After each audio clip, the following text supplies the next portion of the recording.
Well, hi, this is an exciting time at Christ Home. Uh, can't believe we're going to be entering our second century of service to our community. And it's great to meet with both of you to explain some of the changes that are coming up. And with that, we have a few questions that I would like to ask you. The first one, and this is for both of you.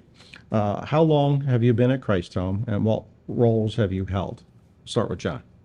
I'm going to defer to Jim because Jim has actually served here a little bit longer than I have. So, Jim, share with everybody what your roles have been.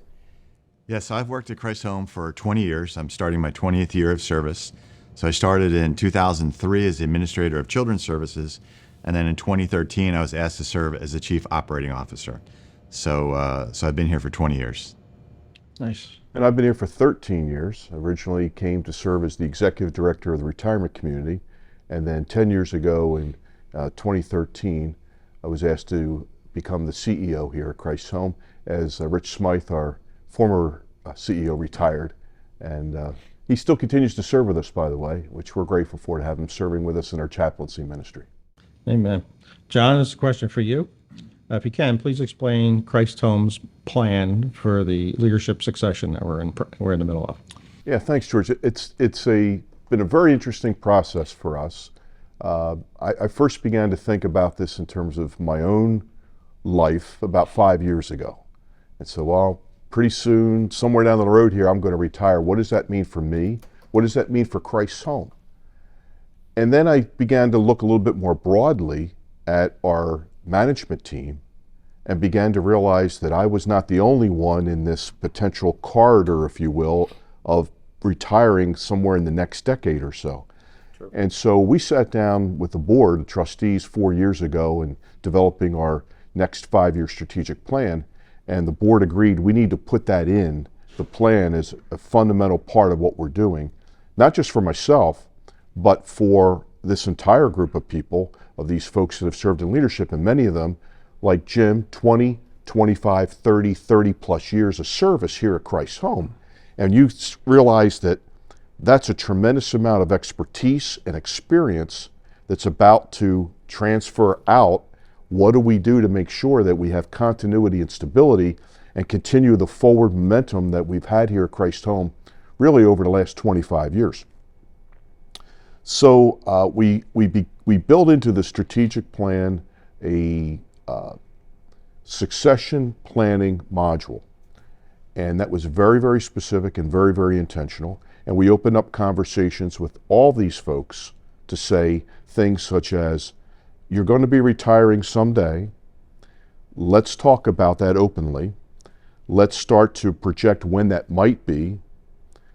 And then let's have a conversation about whether or not your successor is actually in place, or do we need to look to the outside to bring somebody new in and have a time of crossover with you to that next person. And I've been very appreciative of everybody. They've been very open.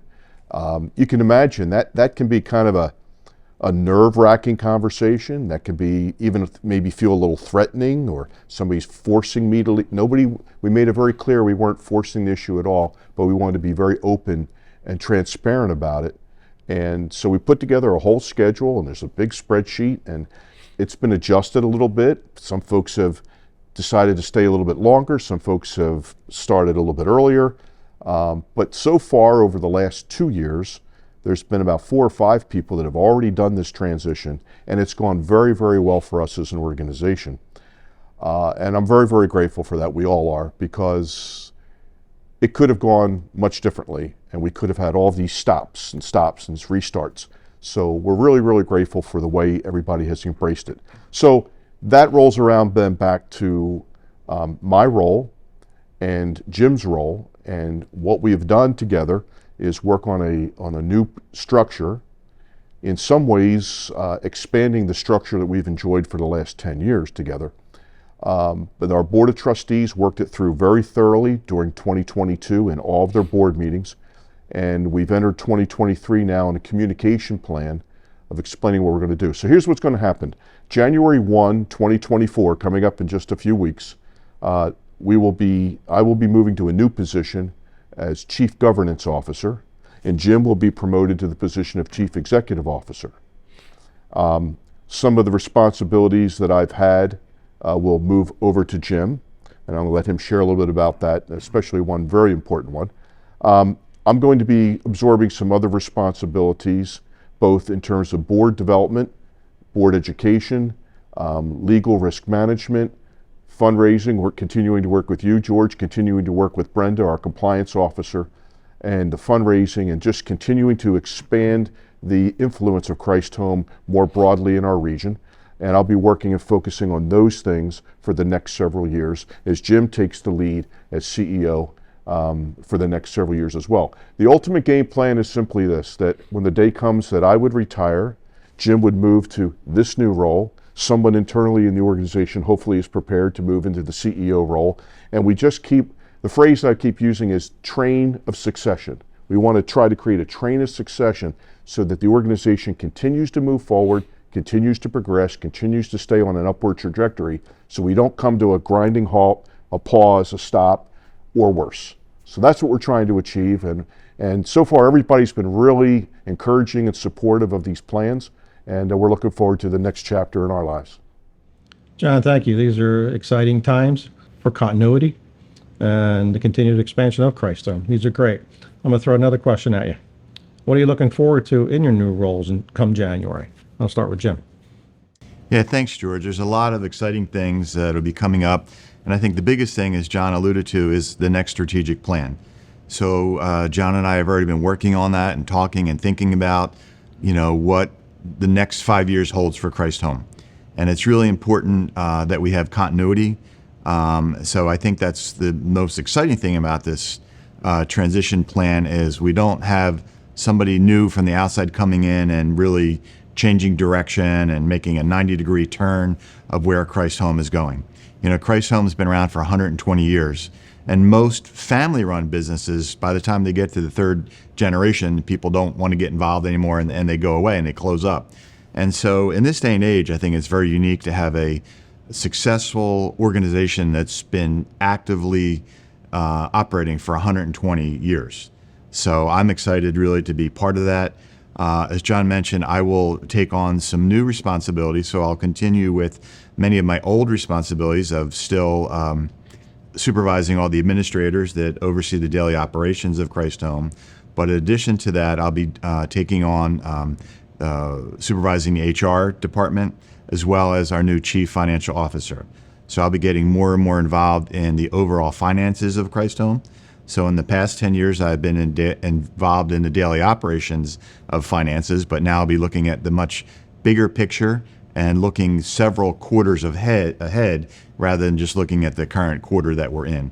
So looking further ahead than I've been in the past. So those are a few of the things I'm really looking forward to in this new role. Thank you. John, what are your strengths that you bring to Christ Home? Well, let me share one thing if I can before I answer that question. And I want to come back to something that Jim said. When Jim and I first started talking about this, in some private conversations about our transition 3-4 years ago, Jim, and folks that get to know Jim know that he's a very humble servant leader. And he just very quietly said to me, John, before I retire, I would love the opportunity to lead a strategic plan. That's one of the reasons why earlier in our conversation here this morning, I let Jim go first because he has served here for 20 years. And, I said, that makes a lot of sense. I've had the privilege now of leading the last 2 strategic plans over the last decade. And so, we wanted to give Jim that opportunity, and as did the Board of Trustees. And so that's going to be an exciting development. And Jim and I have already had some conversations even in recent weeks now, and just see his enthusiasm as he starts to dream about what Christ Home will be over the next 5 to 8, 10 years. It's pretty exciting. So we're glad to be able to do that. So I just want to pop that back out there. So strengths. I think some of the things that I've been able to help the organization over the last 10 years especially is we've in our strategic planning, we've looked at many facets of Christ's Home, and we've tried to advance many things forward at the same time. We haven't just moved one item up and then come back and get another one and move that one up. I think that broad perspective of saying, how can we improve fundraising? How can we improve and expand senior services? How can we improve and adapt children's services? How can we grow our staff and training of our employees, benefits, and all that, helping to manage the finances, all of those things. So I think that's been part of my strength. Articulating that, I think one of the things that Jim and I did early on 10 years ago, that it's such a long time ago now, we really helped reestablish the brand of Christ Home. And that has really helped to do so many other things that have been accomplished over the last decade that really set the stage for that and set the foundation. So I think seeing those things has been helpful. I enjoy the public role in the leadership here, whether it's an event here on campus with the public or with our own residents, or out in the public and meeting with donors or representing the organization in other ways. Hope to continue to expand that part of my work as well going forward. Thank you. Jim, same question. Well, it is humbling to, come January, be added to a list of leaders like Dr. Ottinger and Mr. Warfield and Mr. Schwab and Rich Smythe and John. So that is humbling to be added to a list of, some really great leaders that I really respect. So along those lines, I think, being a servant leader is a skill set that I've always embraced. I'm not above picking up trash or putting out the trash, or, if I have to clean a toilet, I'll clean a toilet. And I don't expect anybody that works at Christ Home to do anything that I wouldn't do myself. Now, obviously, Christ Home's not paying me to clean toilets, so I have to look at the bigger picture, but I'm not above doing any of that. So I think that's important. I'm a strategic thinker, so I like to really think things through and look at all the different angles and how we can do things better and more efficiently. So John and I have done a lot of projects in the last 10 years. This community center is one of probably the more exciting projects that we've been involved in. And it started with a napkin and drawing out a list of ideas of what we could do in this building. And it's amazing to see even how that's changed, through COVID and vaccine clinics and all different uses this building has used and fulfilled over the last 5 years. So excited about that. But even other projects, on the retirement. This is the first new construction we've done on the children's campus in over 70 years. So that was really exciting. But even right now, as we're in the middle of the expansion project of G&H Wing, there's so many minute details that John and I get to decide upon on a daily basis. What color is this and this? And that's another thing I really appreciate, that probably 98% of the time John and I are on the same page, and we can make decisions quickly. We make informed and educated decisions, but we make them quickly because sometimes decisions have to be made. We can't take 6 months to decide what chair we're going to order for the new Smythe Hall. So we make decisions quickly and move on.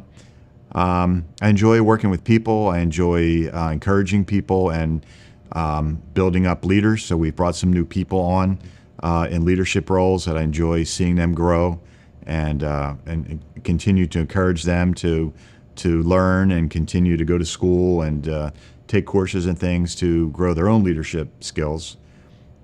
And I think the last thing I'd just like to share is there's a verse in Ephesians 4:12 that talks about equipping the saints. And so I like to make sure that people have the tools that they need to do the job, whether that's a hammer or training or IT. Many different tools. They're not all tangible tools, but we can't expect our employees to do the job without having the right tools. So I'll always advocate for employees to have the tools to do the job to better serve our residents. So. If I could piggyback on a couple of those things real quick. You talk about the tools, and I mentioned IT there, and I think over the last decade, the number of computers, mobile phones, software, in the cloud software, Wi-Fi connectivity that we've done here at Christ Home in the last 10 years is really remarkable. It's really been an explosive growth in that area. And that may sound like normative, like everybody in the world is doing that. So that's no real big deal. But for our team, it really has been about giving them the tools to be able to do their job. And that especially came to light as we walked through COVID together over these last 3 years. And there were new softwares that we needed to put into place or upgrade or revise, especially at our healthcare center. And we were able to do that. And the team was asking for these tools, and we were able to figure out a way to provide for them and pay for them and make it happen. So that's a real part of the thing. I want to say one other thing real quick. And he's going to get embarrassed by my saying this. There's a lot of literature written these days, and has been for years, especially in Christian leadership, about servant leadership. There's a lot of people that talk about it. There's a lot of people who try it, and there's a few people who do it. And Jim's one of those people that does it. And it may sound like a very simple, mundane example, but my observation, every time that we have had a staff luncheon, the person that starts to clean up immediately afterwards, helping clear out people's plates, is Jim. It's just a God-given gift. It's part of his spiritual gift that God has given to him. He is a servant leader, and he serves people all the time, not only here at Christ Home, but in his family and anybody that he comes along his way that he helps. So I appreciate that about Jim. Thank you, John. Appreciate that. Very good. Well, John, with you being our CEO for the past 10 years and Jim being our Chief Operating Officer for the past 10 years, as you look back on working together, what have been some of the highlights? Let's start with Jim. Oh, thanks, George.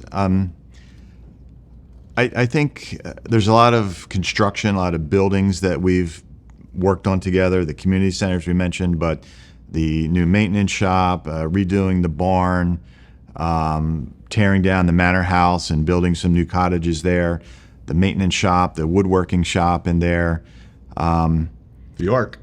Yeah, the Ark, the Annex Recreation Center. We had a year where we had excess revenue over expenses, so we put that back into Christ Home and built some pretty exciting things. But it's not just about those buildings, about how those buildings can be enjoyed and serve our residents. So we've seen people really flourish using the wood shop or using the Annex Recreation Center for events, and quilting clubs and train clubs that have all kind of come out of those buildings. So it's important that people have comfortable places to explore their hobbies and to experience community together. So again, it's not just about the bricks and mortar, but we've had some exciting building projects that have been accomplished in the last 10 years. The previous 10 years prior to that, since when I started at Christ Home, there's just a lot of buildings that were in disrepair. So as you walk around today, you don't really notice that, which is a good thing, but we had to do a lot of roofs and road work and just some mundane things, and renovating all the garden apartments in that whole area. So some real exciting things, really just to have us a nice, presentable place to work and for our residents to enjoy. One of, I think, another highlight that I'd like to share is really just trying to deal with the challenge of children's services and what to do in light of some federal regulations that came down that changed the funding of children's services. So 6 years ago, the Family First Act came out and really looked bleak for children's services because they were removing funding from group homes, and that's what we had done for the previous 90 years or so. So we really had to look at that, and we worked together with the board to come up with a plan to try to utilize all the vacant buildings on both the Warminster campus and the Paradise campus. And I'm really pleased to say now that there are no vacant buildings. All the buildings are being used to serve children, not all by Christ Home. We lease them out to some other like-minded children's service organizations, and there's some exciting programs that are being offered. We have a building that we used to use for infants and toddlers, and now that's being used for families to live there for a period of time with their children so their children don't get removed from their family. So that's something that maybe was not on our radar, but because a local judge came to us and said that is a desire of his, we created that program, and we've had some wonderful, encouraging notes from some of the people that have been in that program. and we lease some of the other buildings out to other Christian organizations. So it's just exciting to see now that our census and on the 2 children's campuses have risen. And again, not all under our particular programs, but to be able to serve children and families in a broader way is another highlight that I'd like to point out. Wow, 10 years has flown by. It really has. And in other ways, you start to look back at all the things that have been accomplished. And so I previously mentioned our going back and rebranding our Christ Home image and all the things that we did. And that was one of the earliest things that we did. And that was very gratifying to work on for a lot of reasons, because there were a lot of people who saw us either as a children's services program or a retirement community and didn't really realize that we were one and the same organization, even though we've always had a unified mission statement. And once we kind of worked that branding through, including campus signage and other things, people began to go, oh, it is an and. You do both of those things and it's the same organization. So that was really, really great to do. First up for me really was helping the organization kind of restructure our management team a little bit. So when I was asked by the board to become CEO, and then I asked the board if we could create a COO position, and George, you were on the board at the time, and we appointed Jim to that role. And part of the reason for that was, we were functioning in many ways as 2 separate entities with one mission statement. Creating that unified senior leadership team brought the 2 facets together and I think pulled everybody together in ways that they hadn't done before, including having joint management team luncheons. And I remember the very first one we ran, people were like, okay, we don't really know those folks too well. Those people over there. and here we are a decade later, and it's very cohesive now. Yes. Structuring the administrators team under Jim with all the different programs we have and having this team of people and watching them, you mentioned earlier about growing people and watching them grow in their leadership skills. And we look back now at that team, same thing, we first put them together, they're kind of okay, but now today they're a team and they are iron sharpening iron. And all of our programs are advancing because of that. So that's been really rewarding. This building that we're sitting in right now, Jim's already mentioned the community center. Back over here in this corner was an old schoolhouse that hadn't been used for 20 years and just kept falling into disrepair. And what are we going to do? What are we going to do? And Jim and I started talking about it. We're out to lunch and we literally the napkin thing, drawing it. And we went to the board and we said, we really would like to demolish this building and put up a whole new building that would meet our needs really much better here in the 21st century. And then we went to work together on designing it. We brought in an architect and we started working on it and a contractor and had a capital campaign to help pay for it, which we had never done before in our history, a capital campaign. And here we have this building. And the 3 of us joke about this all the time, that we had this idea of what this building would do. And it has done all of those things. But there's so many more things that now this building gets used for by people who, and every time something new comes up, we jokingly say to us, oh yeah, we had that in mind. No, we didn't. We had no idea what's coming. So this building has now been used for weddings, actual ceremonies, a wedding reception. We've used this as a COVID vaccination clinic where I've lost count. I think over 2,000 people came through this building from the broader community to receive the COVID vaccination. We are now the indoor pickleball capital of Bucks County. We never thought people would come in here and play pickleball. One of the very first things that we did when this building opened up in June of 2018, when that fall came around, across the street at Archbishop Wood High School, they have 2 gymnasiums. One of them had gotten water damage and all the wood floor just was all warped and they couldn't play. And they came over and said, can we use your gym for practice sessions? We said, sure, come on over and use it. So there's been all kinds of different ways in which this building has allowed us to not only serve the children that live on this campus, the seniors who live on our retirement community campus, but the broader community. And I think that's been a big highlight of the last 10 years. And I think honestly has exceeded any of our expectations of what this building could accomplish. And we're grateful for that. Last thing I'll simply say is working with the board has been a wonderful experience. During the expansion of the retirement community back in 2005 to 2013 or so, the board froze term limits to keep continuity of decision making, because that was a big expansion for Christ Home, and there was a lot of funding on the line and a lot of things. It was a big step forward.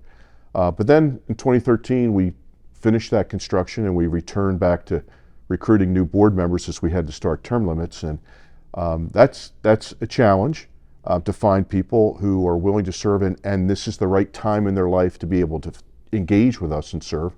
But we've recruited many new board members to the table, which has been great. And they've been incredibly supportive of really just about everything we've asked and needed to do from a programmatic standpoint. And that's been a big part of it as well for us. So in all these things, we've been able to, all these things we've mentioned today, Jim and I have been working together very closely on all of them, and it's just been wonderful to see the cohesion of our dreaming, our planning, pulling the rest of the management team and the administrators and senior leadership together to get behind and support it, get the support of the board, and keep moving forward with these initiatives. And that's the goal going forward. Another question. We'll start with Jim. With Christ Home being here over 120 years, I'm sure there's been financial challenges. But Jim, based off your experience over the past 20 years, what have you seen and what has transpired over that time? Sure, thanks, George. Yeah, in the last 20 years that I've been at Christ Home, I've seen things really improve regarding the financial stability of Christ Home. And I think that's part and parcel due to some of the conservative policies that the board has put in place regarding our invested asset account and how those funds are utilized. And we put money back into the programs and we redo things, and we don't spend any money willy-nilly. And we really look at this, one of our core principles, our core values is stewardship. Mm-hmm. So we really look closely at how funds are being spent and how we utilize resources here on all three of our campuses. And that's really important for the future, that we're able to not only keep the lights on, but through donations and the wonderful giving from our donors, we're able to grow and expand and to successfully serve residents into the future. John? I would say the same thing, George. The conservative approach that the board historically for the last 25 years, really probably going back to 2000, 2005, during that era, resetting the way they were managing the finances of the organization, has put us on the trajectory of where we're at today, where we enjoy some fairly strong stability in our financial picture. For example, the board took some proceeds from some land sale and established an invested assets account. And now we have policies today that guide what funds we add to that and how we take funds from that to meet certain objectives on an annual basis.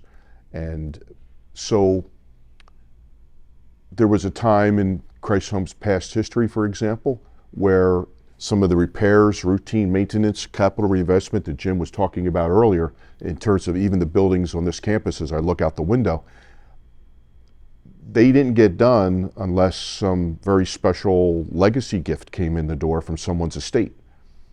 Well, that only puts you in a position historically of deferred maintenance, and the longer you defer, the worse things get. We have a whole different ability today because of our invested assets to take a portion of their annual earnings and be consistently reinvesting them in all three of our campuses on an annual basis. And Jim and his administrators team work on a schedule each year of those projects. And maybe that house needs a new roof. Maybe that house needs a new kitchen. Maybe we need to repave a piece of the street over here. Maybe we need a new vehicle, whatever those things are, and they prioritize that, and then we are able to use those funds in that regard. Some of that goes now to help us offset the cost of benevolent care at the retirement community, which is a very significant component. Again, Jim mentioned stewardship as one of our 5 core values. The 5th core value is indeed benevolence, that we believe that we're here to help people. And so we're celebrating 100 years of service to seniors, and that just reminds me, no individual who has ever come into Christ's Home as an independent living resident has been asked to leave our community because they ran out of funds. And so there's benevolent support that comes to help them meet those needs as they continue to live here at Christ's Home. And that's a very rewarding part of our ability to have fiscal stability in order to be able to do that. We have wonderful donors. Our donorship has risen dramatically over the last 10 years, and we're grateful for what all of those folks are doing. We've more than doubled the annual donations to the organization, and we're very grateful to the Lord. George, you and I have these conversations almost weekly of someone who sends in a special gift, and we just say thank the Lord for that. And it's amazing how often those gifts come at just the right time. Just a few months ago, our cash was getting a little bit tight. We've been through a tough season, as everybody else has been, because of COVID, and then inflation coming right on the heels of that. And at just the right time, the Lord sent us two very large estate gifts from someone's estate. We had a knowledge that the one was coming. We did not have a knowledge that the other one, which was a family member of this one person, we were also getting a gift from their estate. We did not know that, but the Lord knew that, and they all came at the right time. And so, you know, our founder, Dr. Ottinger, and all the staff that started this organization with him often trusted in that verse in Philippians that my God will supply all of your need according to his riches and glory in Christ Jesus. And I think implied in that is also according to his timing. And so our job is to come to work, to do our job, to be as faithful as possible, and then we're trusting God to meet all of those needs. And he has been now for 120 years. And so all of that put together has us in a very, very good position here at Christ's Home, and in a very stable position. You have another thought? Yeah, if I could add just one other thought. As a result of those conservative policies that the board put in place in 2013, the board decided that we would take a tithe, 10% of the interest earned on the invested asset account, and invest that in international ministries. So I had an opportunity to go visit some ministries in Kenya and in India that we still support today, and we've added a couple other ministries in Ukraine and in Mexico. Yes. So that kind of comes around because in the 20s and the 30s and the 40s, Christ Home supported international ministries and children in other countries. So it's really a blessing we're able to take 10% of the interest of our invested asset account and invest that in children and families around the world, not just here in Bucks County and in Paradise. And what's been really neat about that is all four of these ministries have an individual involved who has some connection back to Christ's Home. And the one, for example, in Mexico, our most recent partner, was started by a lady and her husband. Their son now continues that ministry to teenage boys in Monterrey, Mexico. She grew up here in Warminster, knew of Christ Home, went to school with some of the Christ Home kids, and God placed in her heart a desire that one day she would be able to open up a ministry like Christ Home for Children somewhere in the world. And God led her to a husband. He agreed to that vision, and they went on to found that ministry. And here we are all these years later, and we're providing some financial support to them. So that's been a really neat way of seeing Christ Home go and touch the lives of children all around the world, and we're privileged to be a part of that. Yeah, how amazing is that, and what a blessing that is to be a part of it and to be able to share with other ministries that are serving kids throughout the globe. So it's an amazing opportunity and blessing all at the same time. Well, thank you both. I think it's been amazing just hearing the challenges you both have faced. Plus, as we enter the second century of service, we're just completing 100 years of service on our senior campus, 120 years of service on our children's services campus. And to imagine and even think about that our services span 100 years, that we have children on campus that are a few months old, and we have seniors with us that are 100 plus. So it's neat to see the uniqueness that the vision of Dr. Ottinger 100 years later that we've been able to fulfill and expand that. So with that, thank you both for your time today, and appreciate you taking time out of your busy schedule. My pleasure. Thank you. Thank you.